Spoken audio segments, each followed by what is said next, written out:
مساء الخير. تحية لرفقاتي في مدينة بولميل، لرفاقي ورفقاتي الحاضرين من فروع أخرى. تحية عالية للحضور الكريم ولساكنة واديون والمناطق المجاورة.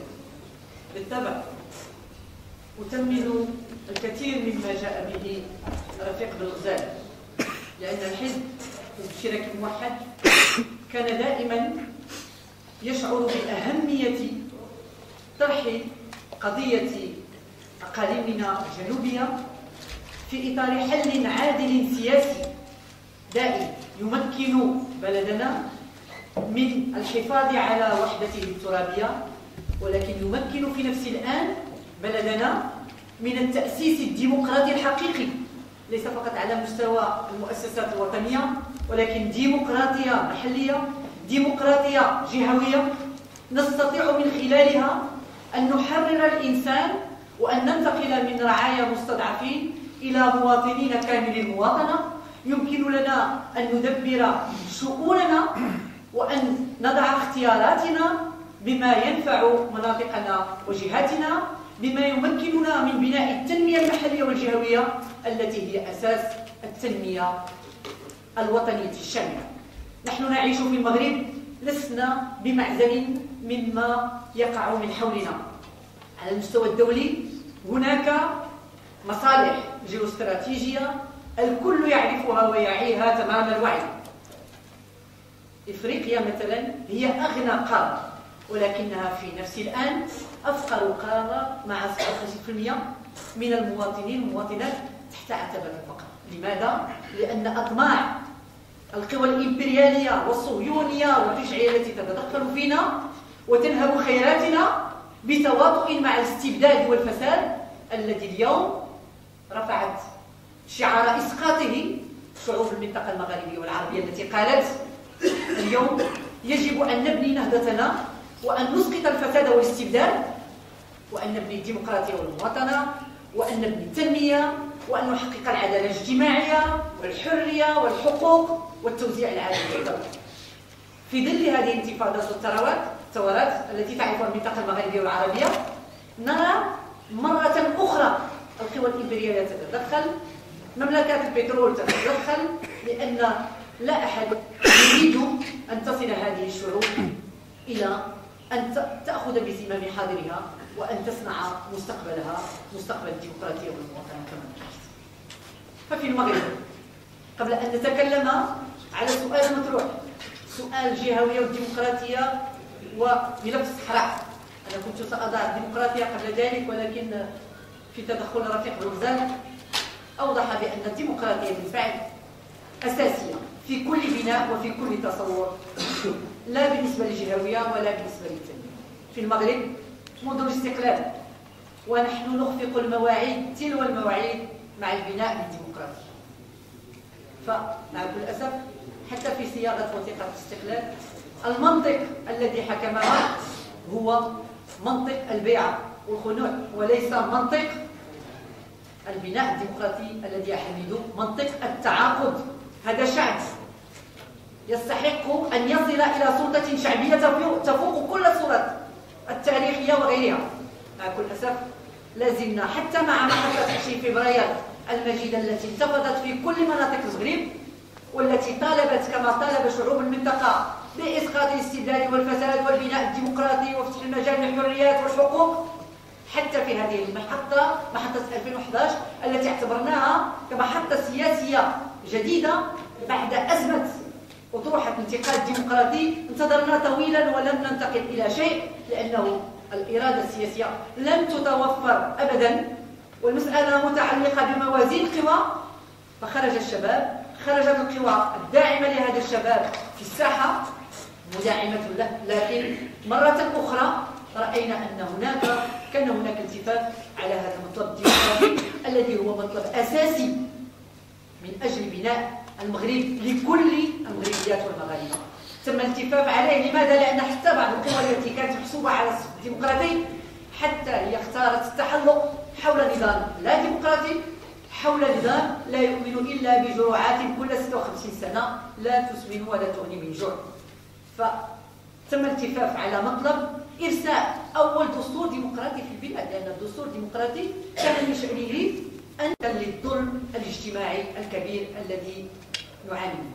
ففي هذه السنة، سنة 2011 التي كنا ننتظر أن تكون بالنسبة للمغرب بداية محطة جديدة في إرساء حقيقي للديمقراطية، مع كل الأسف تم الاتفاق على مطلب المراجعة الجذرية للدستور الذي أردناه ليس فقط أن يكون متقدما شيئا ما بالنسبة لدستور 96، ولكن أردناه أن يكون دستورا ديمقراطيا يحسم مع مسألة الفصل الحقيقي للسلطات ويؤسس للملكية البرلمانية بالمعايير الدولية، وينقلنا من لا ديمقراطية إلى الديمقراطية، ويضع الأسس الصحيحة لدولة الحق والقانون، حيث لا زلنا نعيش أن في هذا المغرب والقاعدة هي الإفلات من العقاب في كل الجرائم السياسية والاقتصادية والاجتماعية وغيرها، في حين أن المواطنين العاديين يحاكمون محاكمات غير عادلة، محاكمات سورية في نهج مقاربة أمنية قمعية أضيف انتقامية تجاه كل المحتجين الذين يطالبون بالعيش الكريم والعدالة الاجتماعية وغيرها. فالمغرب اليوم لا زال يعيش أزمة، ونحن مع حكومة لا تحكم، حكومة اتخذت مبادرات لا ديمقراطية لا شعبية، زادت في ضرب العدوى الشرائية، زادت في مديونية الدولة، وهي بذلك ترهن السلطة ما تبقى من سيادة البلاد إلى صندوق النقد الدولي، وحكومة نهجت سياسة قمعية ممنهجة غير مسبوقة في حق المواطن. لن أطيل في هذه المسألة، ربما في النقاش سنرجع إليها. اليوم نحن حضرنا إلى مدينة بولميل لنناقش معكم الموضوع، ولكن خصوصا لنستمع إليه.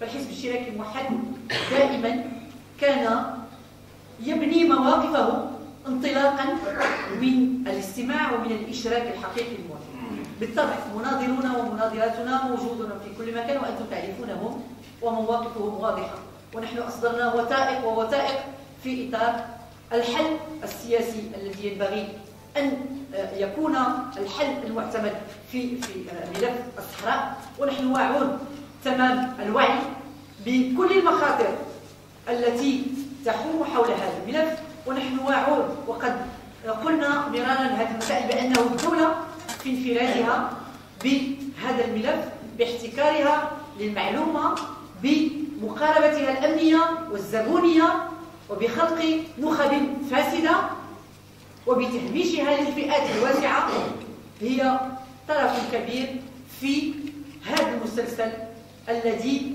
زاد القضية تعقيدا وزادها خطورة. فيما يخص الجهوية، فنحن نعتقد بأن الجهوية ليست تقطيعا ترابيا بمقاربة أمنية كما تم في السابق، فالجهوية يجب أن تخضع لمعايير هي اليوم محددة حتى على المستوى العالمي. كيف يتم التقسيم؟ ليس فقط الترابي، ولكن الجهوية كنوع من لا مركزية السلطة، لأن الجهات يجب أن تتوفر على سلطة حقيقية حتى تتمكن من فرض اختياراتها على كل المستويات. فلا يمكن اليوم أن نتكلم عن جهوية كبديل عن الإرساء للديمقراطية. لا بد من إرساء الديمقراطية على المستوى الوطني بكل ما تحملها هذا المصطلح الكبير، مصطلح الديمقراطية، من فصل حقيقي للسلط، من استقلالية ونزاهة القضاء إلى آخره. فاليوم هذا المشروع أو هذه الورقة التقديرية التي تقدم بها المجلس الاقتصادي والاجتماعي، هذه الورقة والبيئي بالطبع ولا يهتم بالجيران، تقر أولا بفشل المشروع التنموي وعموما بالمقاربة التي اعتمدتها الدولة المغربية في الأقاليم الجنوبية للصحراء. هناك تهميش مرة أخرى للفاعلين الأساسيين والذين من المفروض أن تكون لهم الكلمة الأولى والفصل في أي مشروع تنموي يصلح لهذه الجهة الواسعة والمهمة، باحترام خصوصيتها، باحترام هويتها وبعدها الثقافي كذلك. لكن هذا الشيء لم يتم. دائما هناك مشاريع شبه جاهزة ويتم التجمل بها وإشراك شبه لا أقول صوري بل إشراك غير فعلي شكلي بالضبط لمجموعة من الفاعلين، وليس التوجه للفاعلين الأساسيين في المحطة الأساسية التي هي بلورة المشروع المناسب لهذه الجهة. إذن الإشراك لم يتم بالشكل المناسب.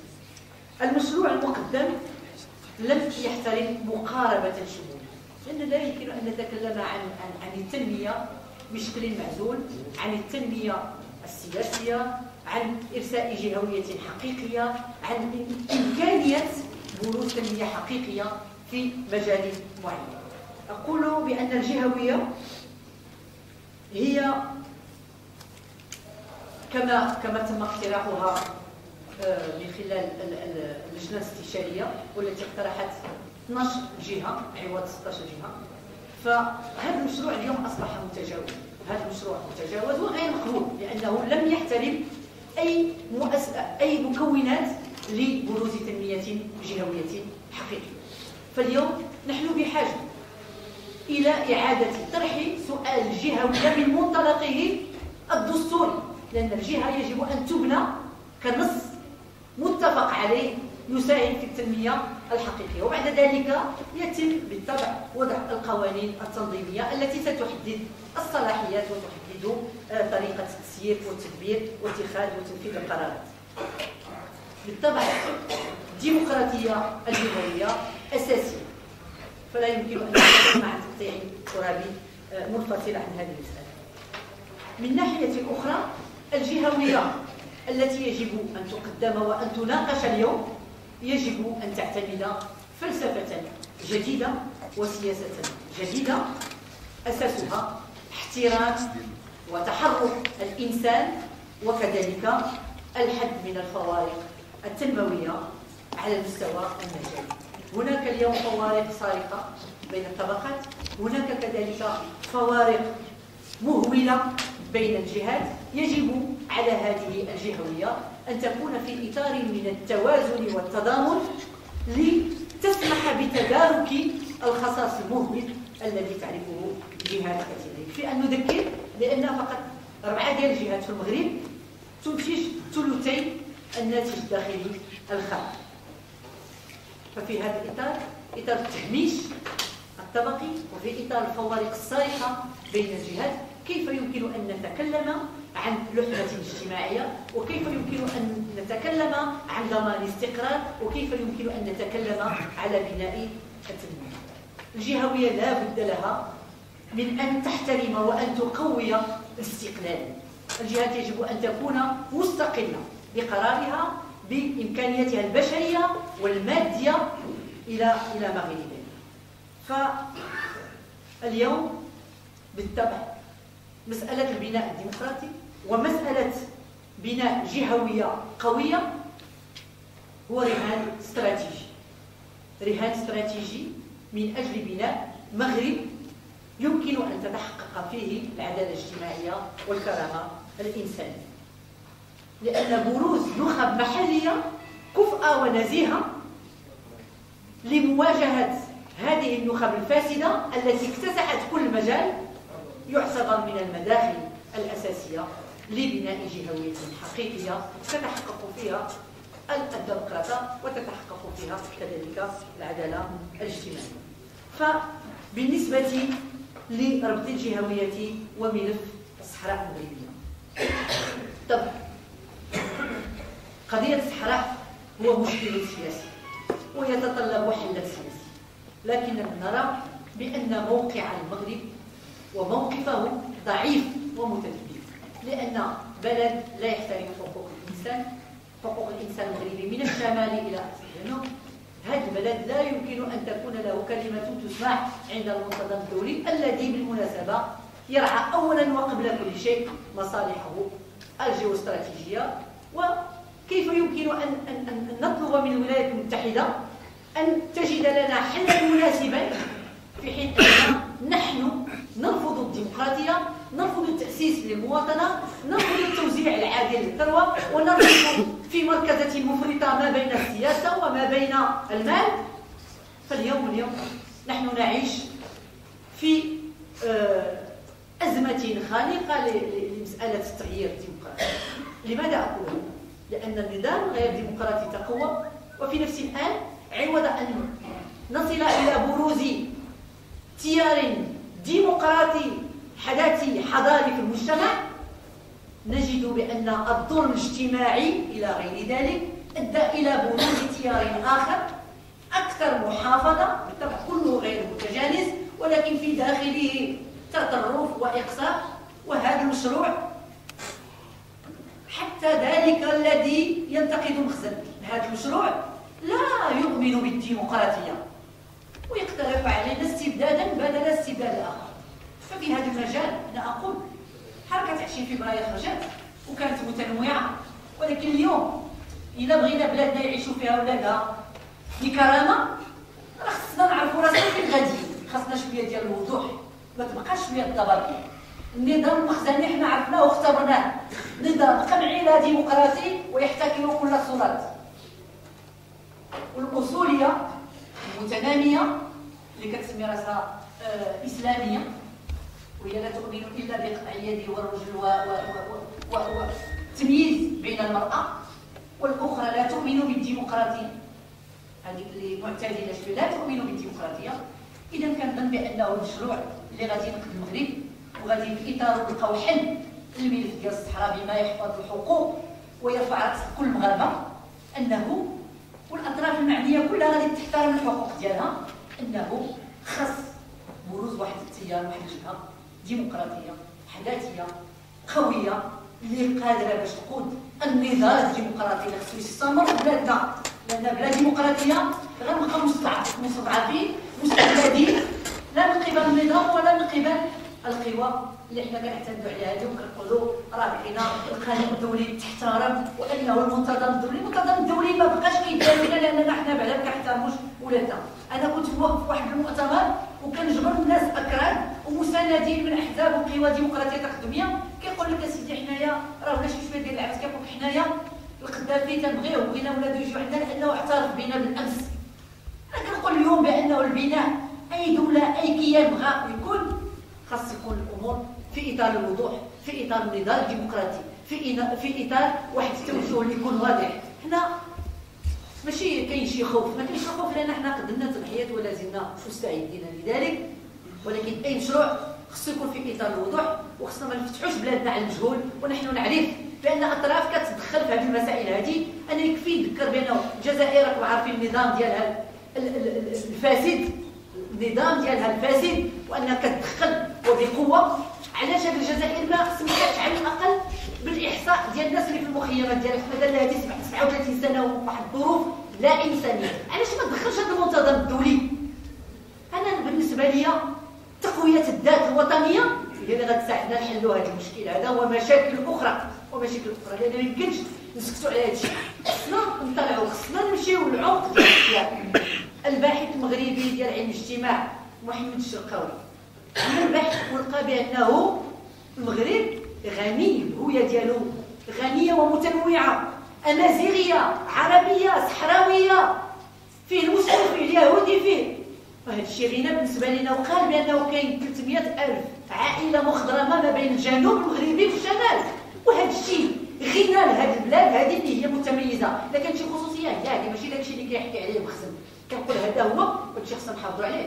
واش حنا بغينا نشتتوا بلادنا؟ البارح في كيك مشات كذا، ولكن في اطار احترام القانون، في اطار بناء دوله الحق والقانون، في اطار احترام الحريات، في اطار المحاكمات العادله، في اطار الانصاف ديال الانسان وديال الجهات.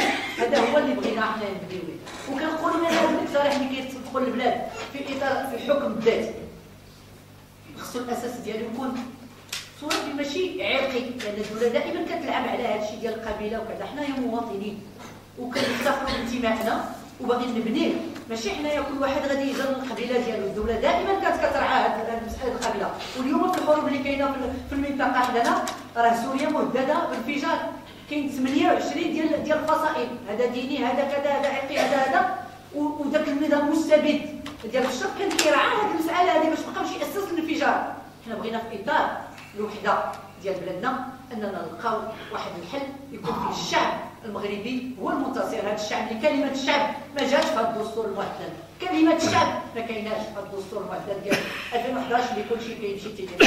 الاشهار هو ما حسمناش مع المسائل الاساسيه. مساله الحكم الذاتي كتطلب بالطبع واحد النظام ديال الجهويه جيده وناجعه، وانه جهه ديال الصحراء كلها تكون فضاء، كله فضاء منسجم، فضاء واسع باش تتاح الفرص ديال التنميه. لانه ما يمكنش الا مشينا بواحد التقطيع قد ما كان تقطيع صغير قد ما كيتيحش الفرص ديال التنميه الحقيقيه. وهذه جهه منسجمه متكامله، واليوم حنا كنشوفوا بانه ربما تلقى ثروات في البلاد هنايا في الجنوب واللي هي من المطامع ديال الدول هذا، واللي كنلقاو بانه الاخوان الفيصليين مشاو كيسنيو عقود ديال ليكسبلوطاسيون ديال المعادن وديال البترول اللي ما عرفت واش كاين ولا ما كاينش.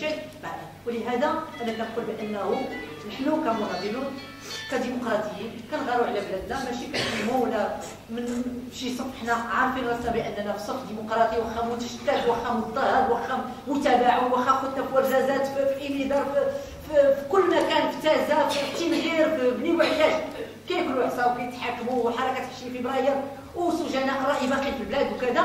حنا كنقولوا باننا يجب ان يستمر النضال الديمقراطي. يجب جوج كلمات ونسلم. انا كنقول بانه راه المساله اللي كنقولوا حل سياسي متفاوض عنه لمصلحه شعبنا والشعوب ديال المنطقه كلها، لانها ما كاينش كنشوفوا العالم كله يتكتل. حنا بغينا نكونوا غدا قوه في الجنوب ديال حوض البحر الابيض المتوسط، متكامله ديمقراطيه فيها المواطنه، فيها الحريه، فيها احترام كل الحقوق، فيها التوزيع العادل للثروه، فيها تحقيق العداله الاجتماعيه، فيها تحقيق الكرامه الانسانيه، فيها المساواه ما بين المراه والرجل، فيها الاحترام ديال انسانيه الانسان في هذه المنطقه التي ظلت مستضعفه ومستعبده ومستغله. هذه المساله هذه كنقولوا حل سياسي. راه لا يستبعد انه واحد الجهه تبغي تخلق واحد النويله اللي تبقى تجر الخيوط ديالها ويتم الاستغلال ديالها. وهنا كنقولوا بان هناك خطر على المنطقه كلها، واليوم ما يجري في مالي والكل يتتبع بان هناك اخطار كبيره. ونحن نعرف بان هذه البدايه ديال النهضه ديال الشعوب بغيناها تكون نهضه حضاريه وليست نهضه اللي هي باتجاه العكسي. بغيناها تكون نهضه تحديثيه ديمقراطيه. وهذا الشيء كله كيطلب منا واحد المجهود كبير، انه ماشي كاين غير واحد الموقف او اقصاء الاخر، لا. مصلحه بلادنا، مصلحه بناء المغرب الكبير تقتضي منا اليوم نجلسوا واننا نراجع مواقفنا بما فيه مصلحه شعبنا، بما فيه القضاء على الاستبداد والفساد، باش حنا نخرطوا هذه الموجه ديال البناء الديمقراطي وموجه التنميه التي تعرفها منطقتنا. والا سيستمر استغلالنا، وهذا ما سنتصدى له، ماشي لا نريده. غادي نبقاو مناضلين وغادي نناضلوا باش تكون حتى هذه المنطقه كلها موحده وقوه قادره على ان يعيش فيها الانسان بكرامه وشكرا. شكرا.